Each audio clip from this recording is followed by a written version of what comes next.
Saludamos afectuosamente, recepta nuestra señal en la capital de la República. No lo alcanzo a ver. Doctor, por favor, puede encender su cámara. Qué gusto enorme, le saluda Alberto Quintana, ¿cómo le va? Queremos aprovechar estos minutos y tratar de ser lo más ilustrativos posible para irle graficando a nuestra audiencia, ¿no? ¿Cuáles son los caminos, los pasos que quedan? A manera de síntesis, doctor, ¿no? Ya ayer la unidad técnica de la Asamblea presentaba su informe, que hemos repetido aquí, no es vinculante. De alguna manera pues hacían algunos señalamientos en este informe de 88 páginas.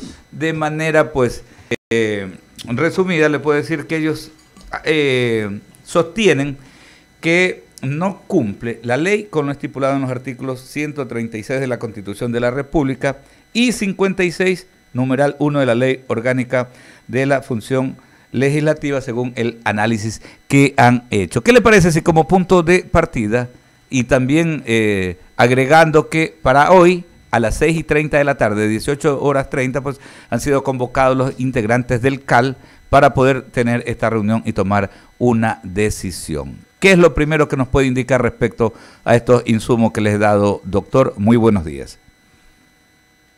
Bueno, primero, buenos días, Alberto. Un abrazo para usted, un abrazo para los amigos de I99.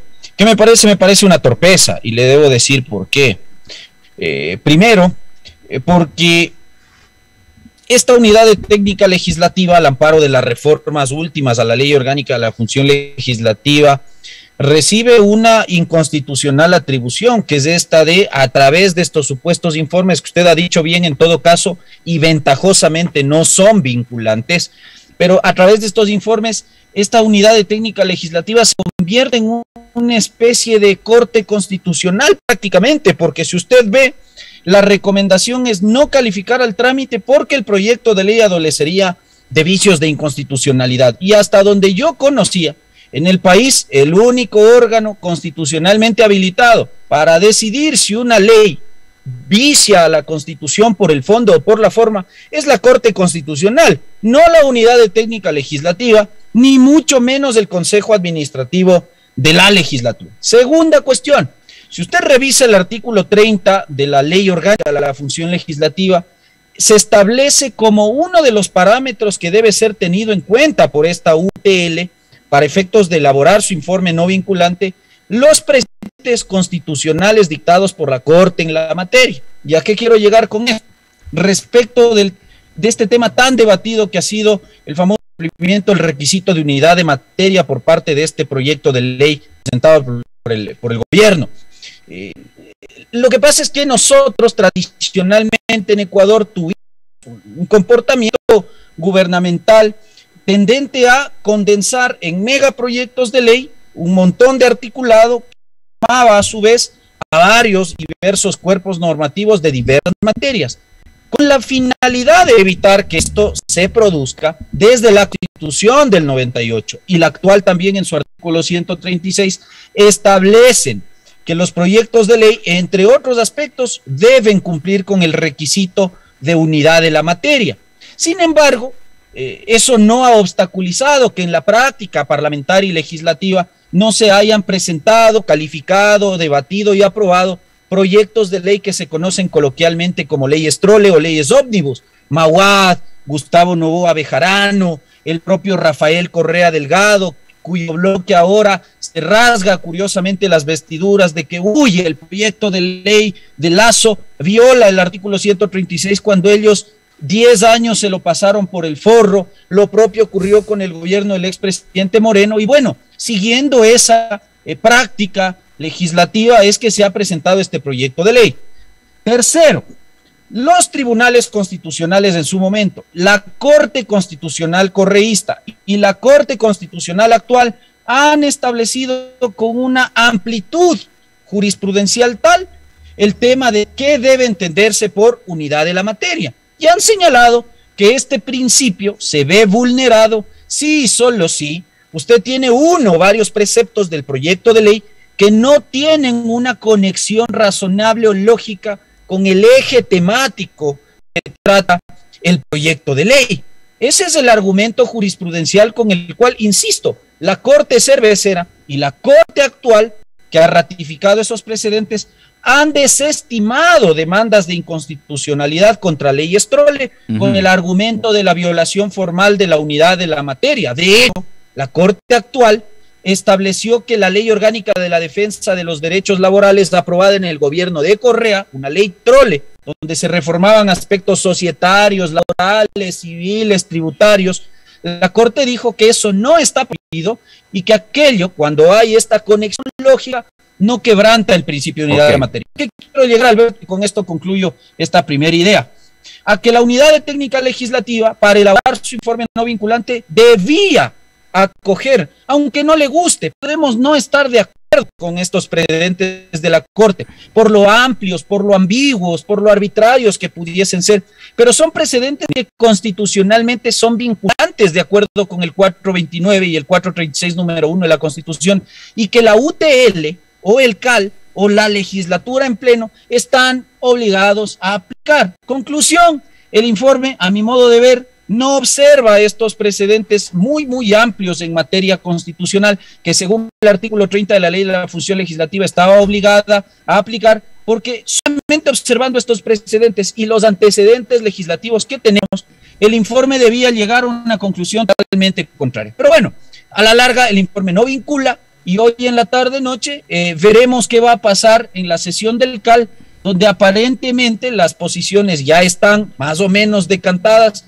Se habla de un 3-3 y con un voto dirimente que sería curiosamente el voto de doña Bella Jiménez, esta asambleísta tan cuestionada que parece haberse encontrado con esto una moneda de oro para cambiarla y no sé qué es lo que va a ocurrir ahí al interior del CAL, pero parece que por ahí ese voto es el decisivo. Entonces, en conclusión, si es que se aplican los precedentes de la Corte, con los cuales, insisto, podemos o no estar de acuerdo, pero que son vinculantes, el CAL esta noche, más allá de lo que he dicho este informe de la Unidad de Técnica Legislativa, debería calificar a trámite el proyecto. Claro, que es parecer lo que va a ocurrir. Incluso yo me atrevo a adelantar de que no va a ser ni necesario el voto de doña Bella Jiménez. Ya veremos ese tema, pero justamente era importante aquello, ¿no? Esta unidad técnica debía haber esto, o sea, porque usted habla de lo que muchos denominan ese hilo conductor, ¿no?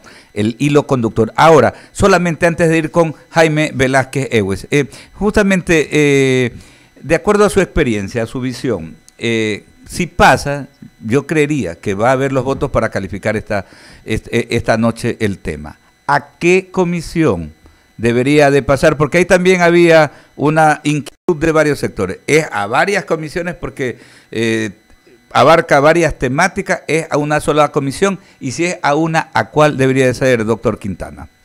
Bueno, esa es la disyuntiva. Precisamente por eso las constituciones establecen el requisito de unidad de la materia. Lo que pasa es que, vuelvo a insistir, nuestras cortes y tribunales constitucionales han sido tan permisivos con este tema que los antecedentes están a la orden del día, ¿no es cierto? Y se tienen que aplicar. Entonces, si es que el CAL decide, como usted señala que podría ocurrir, calificar el proyecto de ley a trámite, argumentando que sí cumple con los requisitos, ahí viene la disyuntiva, porque naturalmente para nadie es un secreto que este proyecto de ley tiene dos componentes importantes, y eso por no decirle un tercero, que tiene que ver con un asunto de inversión y productividad relacionado con hidrocarburos, minería, temas aduaneros, etcétera, etcétera. Pero bueno, al menos tiene dos fuertes componentes, ¿no es cierto? Un componente puramente laboral, con la propuesta de este proyecto alternativo de ley laboral, y por otro lado un componente netamente tributario, y entonces ahí vendrá la discusión en el CAL, ¿a dónde mandamos el proyecto de ley? ¿Lo debemos mandar a la Comisión de los Derechos de los Trabajadores, donde se entiende, no, esto no es una afirmación, se entiende que los legisladores que integran esa comisión son expertos pues, en el tema laboral, pero claro, si es que su experticia es lo laboral, de la que yo dudo mucho, por supuesto, claro, ¿qué va a pasar con el tema tributario? Es decir, ¿puede la comisión laboral resolver qué pasa con el proyecto de ley e informar al Pleno sobre lo que ocurre con el componente tributario? Diríamos que no. Y lo propio si es que uno envía este tema a la Comisión de Régimen Económico y Tributario, es decir, los amigos asambleístas que se entiende son expertos en el tema económico y tributario, podrían resolver asuntos relativos a los temas laborales. Entonces, probablemente lo que podría ocurrir, porque además aquí hay que considerar un factor importante que es el tiempo. El artículo 140 de la Constitución le entrega a la Asamblea Nacional solamente 30 días para pronunciarse sobre el proyecto. 8:48, a ver, tenemos dificultad en la comunicación con el doctor Ismael Quintana. ¿Cuál es la presentado?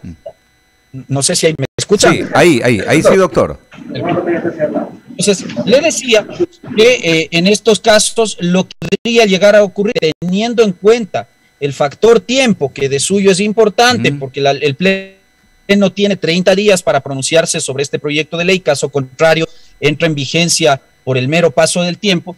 Claro, en este evento lo que se podría dar, dada la complejidad, la multiplicidad de temas que se está topando y la extensión del proyecto, entregar o dividirlo, ¿no es cierto? Entonces, tal vez enviar a la Comisión de Derechos de los Trabajadores solamente lo que tiene que ver con el proyecto laboral. Ok, pero sí se puede hacer eso.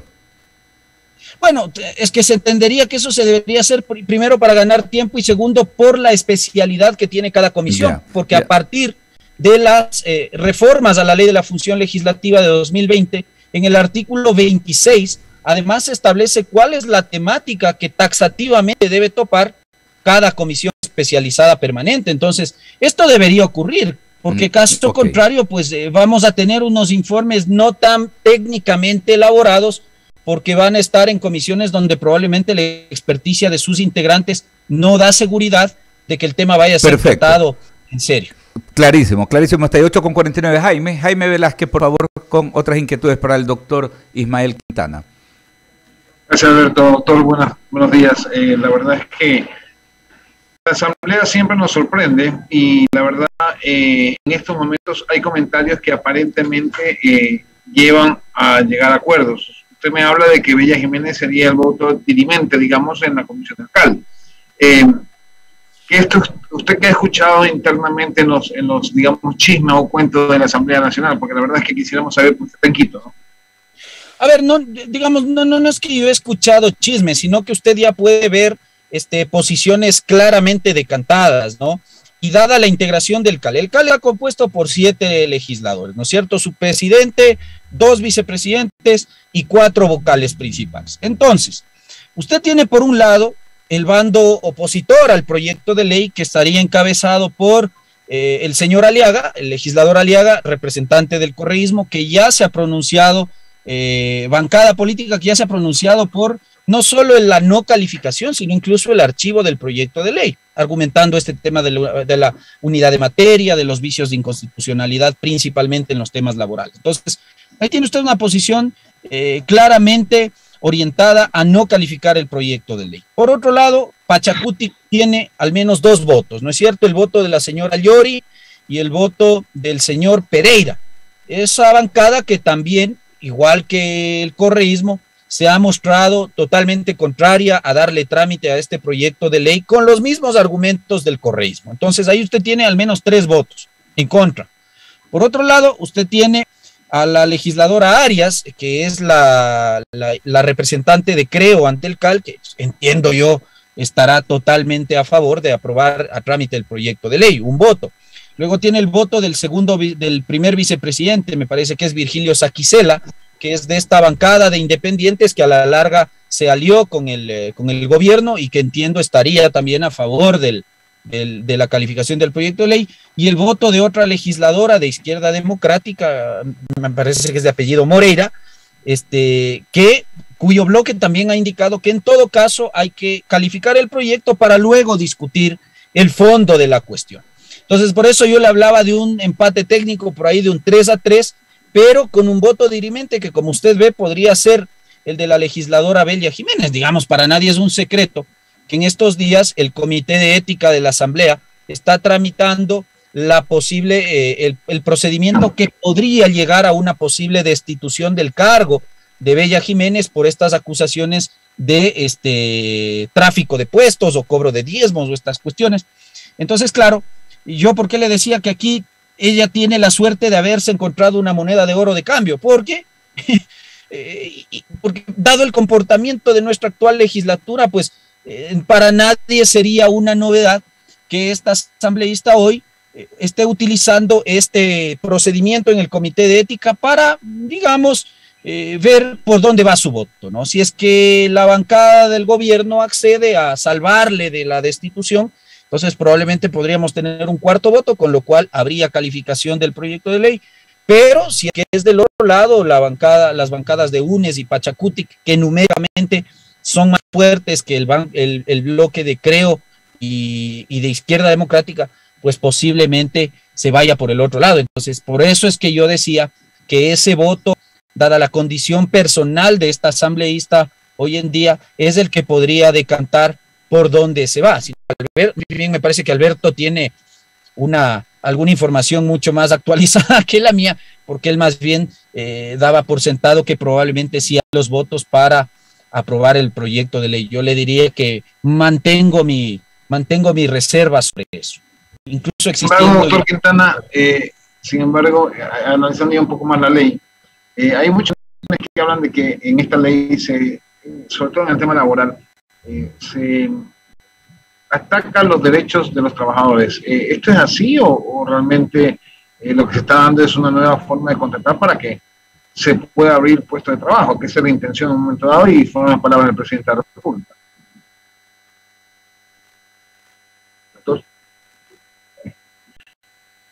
Ramiro, no sé si me escuchan. Ahora sí, no sé si me escuchó la pregunta. Sí, sobre el tema de los derechos de los trabajadores.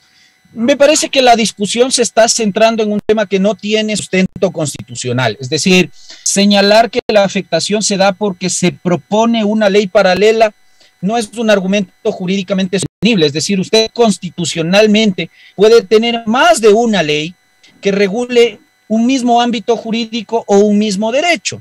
Sí, por ejemplo, en el tema laboral mismo, usted tiene diferentes o leyes alternativas respecto al tema laboral. Usted tiene un código del trabajo, usted tiene una ley orgánica de servicio público, usted tiene una ley del artesano, usted tiene regímenes laborales incluso regulados vía acuerdo ministerial.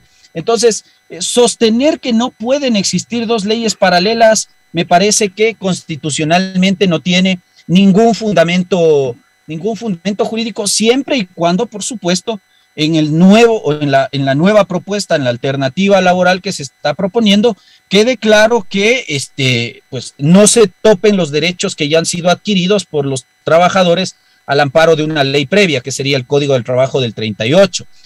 Y esto por jurisprudencia constitucional, no de aquí, pero sí de Colombia, en donde este tema ya fue planteado, ya fue discutido, y por ejemplo la Corte colombiana, cuyas sentencias son bastante utilizadas por la Corte Constitucional actual, ha señalado diáfanamente que la pervivencia de dos códigos en materia laboral no genera por sí violación a derechos de los trabajadores o derechos fundamentales en general, siempre y cuando se garantice que quienes ya se acogieron a la vigencia del nuevo código, a la vigencia de la ley previa, de la ley laboral previa, mantengan sus beneficios bajo la vigencia de esa ley y no sean arbitrariamente cambiados a un nuevo régimen laboral, donde ahí sí se produciría regresividad de derechos. Pero si es que la nueva ley, como se está proponiendo, va a regir para relaciones laborales hacia el futuro, es decir, desde la publicación de esta norma en el registro oficial, no hay ningún fundamento que sustente que eso por sí solo viola derechos fundamentales. Clarísimo, doctor Quintana. A ver, paso a Ramiro Cepeda, que tiene más preguntas para usted. Adelante, Ramiro. Ismael, buenos días. Hay un dicho que dice, que yo lo uso con mucha frecuencia: piensa mal y acertarás. Pertinente es dividir el tratamiento del contenido de los cuerpos que integran este proyecto, porque hay temas laborales, hay temas tributarios, hay temas de artesanos, por citar tres en el camino, ¿ya?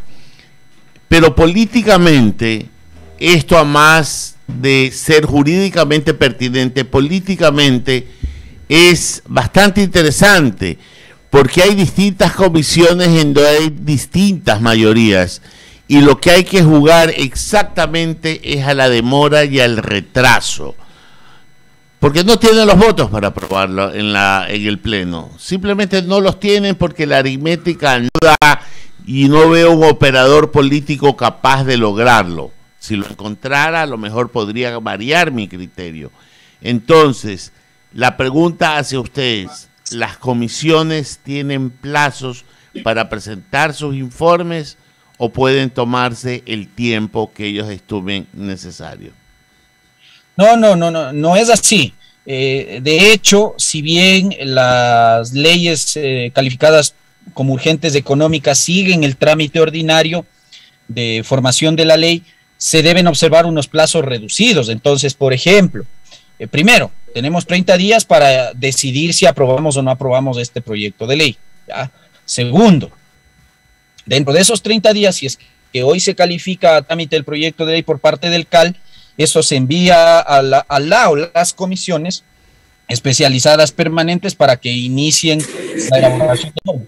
Para elaborar el informe van a tener 10 días, para elaborar el informe para primer debate. Y dentro de esos 10 días, los primeros 5 deben ser para permitir que quienes pudiesen sentirse afectados o tengan interés en participar en la discusión del proyecto, presenten en estas comisiones sus observaciones. Entonces, después de 10 días, vamos a tener que elaborar o tener listo ya un informe para primer debate. Ocurrido el primer debate, luego se pueden presentar, por supuesto, observaciones, correcciones, y luego eso vuelve a la comisión para que elabore nuevamente un informe para el segundo debate, para lo cual va a tener 4 días. Y después de aquello, pues ya tiene que ponerse a discusión en el pleno. Ahora, ojo con esto. Entonces, yo no creo que la cuestión va por ahí. ¿Por qué razón? Porque el escollo hoy en el CAL no es la única dificultad que tiene que pasar el proyecto de ley. Yo le llamo el proyecto de ley, creo. ¿Por qué razón? Porque incluso siendo calificado, el proyecto tiene serios riesgos de ser archivado en primer debate. Recuerde usted que el artículo 59 de la Ley Orgánica de la Función Legislativa permite al Pleno archivar el proyecto de ley en primer debate, así que creería yo que por allá también podrían apuntar ciertos bloques políticos, más que a darle un retraso en la elaboración de los informes, porque insisto, los tiempos son muy cortos, como le he comentado, y yo no creo que quieran arriesgarse a que, calificado a trámite el proyecto, entonces dejar pasar el resto de días hasta llegar a los 30 para que el presidente establezca que ha entrado en vigencia por el Ministerio de la Ley. Entonces, más bien creería que si lo califican, lo van a querer o archivar en primer debate o llevarlo a debate para negarlo y en ese caso también archivarlo. O despedazar al proyecto de ley, que es otra alternativa, ¿no? Es decir, tomar lo que se ha presentado y despedazarlo, eliminar todos los temas laborales, porque además, ojo, no solo que la legislatura no está obligada a aprobar tal cual el proyecto de ley, sino que en ejercicio de su potestad deliberativa, pues agregar, quitar, modificar el contenido del articulado, y eso significaría que eventualmente pudiese llegar a aprobarse cierta parte del proyecto, pero no todo, por ponerle. Le aprueban lo tributario, pero lo laboral queda archivado. Eso se puede dar. Pero ahí yo le diría que sería muy mala jugada de la legislatura, porque visto el procedimiento de formación de la ley, donde el presidente de la República, según nuestra Constitución, tiene una prevalencia notoria, claro, si tú me despedazas, o yo que haría de presidente de la República, si tú me despedazas mi proyecto de ley, lo cual entonces ya no habría concordancia con mi Plan Nacional de Desarrollo, bueno, yo lo que hago es, cuando yo lo reciba, lo veto, es decir, introduzco nuevamente o insisto nuevamente en la materia que originalmente propuse al momento de presentar el proyecto de ley. ¿Por qué razón? Porque la Constitución establece que, presentado una objeción parcial por parte del presidente de la República, lo que puede hacer es la legislatura, uno, o acogerse a ese veto con la mayoría simple, o dos, insistir en lo que pudo haber aprobado en segundo debate. Para insistir, necesita 2/3 de los integrantes, es decir, 41 votos. Los tiene la oposición también para efectos de insistir en el despedace que pudiesen llegar a aprobar respecto a este proyecto de ley. Tendría yo mis dudas. Entonces, por esa razón, creo yo que a lo que apuntaría a la legislatura es, uno, o a no calificar el proyecto de ley esta noche, o dos, a archivarlo definitivamente en primer debate para evitar que esto llegue a un veto presidencial y se insista con las cuestiones. Ismael, pero para llegar al primer debate, ¿cuántos días tienen que pasar? ¿Cuál es el 10 vía días. crucis? 10 días desde que se recibe el proyecto de ley en la comisión tiene 10 días para elaborar el informe y de ahí la presidenta de la Asamblea Nacional tiene 48 horas para colocarlo en el orden del día. ¿Y qué pasa si una comisión en su legítimo, voy a ser irónico, ¿no? Si una comisión en su legítimo derecho a obstruir no lo aprueba en 10 días? Bueno, no hay ninguna consecuencia, porque la Ley Orgánica de la Función Legislativa, que es una ley muy mal hecha, no establece consecuencia jurídica alguna para el evento que una comisión no elabore el informe dentro del plazo. Pero le vuelvo a insistir, lo que pasa es que aquí no tenemos que fijarnos solo en los 10 días, sino realmente en el plazo de 30 días que le da el artículo 140 de la Constitución a la Asamblea para pronunciarse.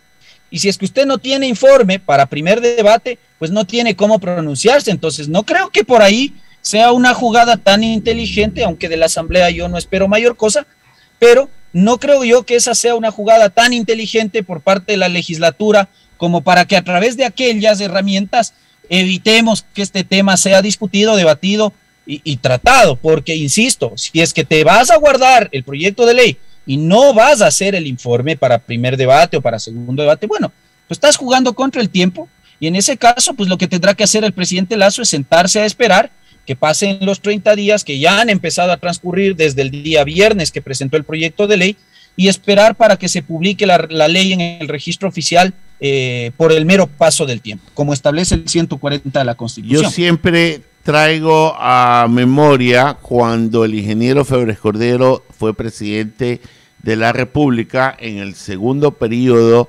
Acuérdense que antes las autoridades legislativas se elegían año por año. En su segundo año de mandato se eligió al doctor Averroes Bucarán Sáxida y en un mes le mandaron como 30 proyectos de ley con el carácter de económico urgente para que los conozca y efectivamente no los conoció y entraron por el Ministerio de la Ley. Entonces, en este concepto, con este antecedente, agua que no has de beber, ensúciala.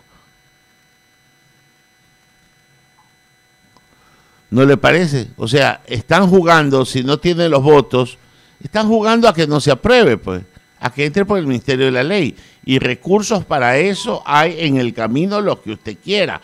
Aunque la letra muerta de la ley diga algo, los hechos pueden decir otros.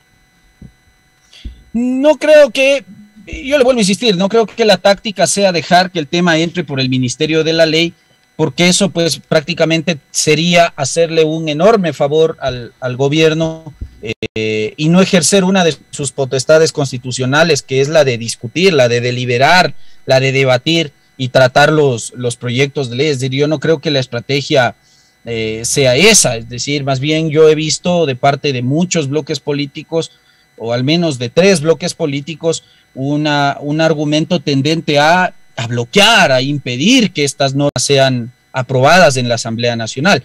Y eso, si es que esa fuese la finalidad de cierto sector de la Asamblea Nacional, bueno, eso solamente se lo puede hacer básicamente por 3 vías. La primera, no calificando a trámite el proyecto, es decir, devolviéndole el proyecto al presidente de la República, acogiendo las torpezas que se dicen en ese informe no vinculante de la Unidad de Técnica Legislativa. Esa es una opción.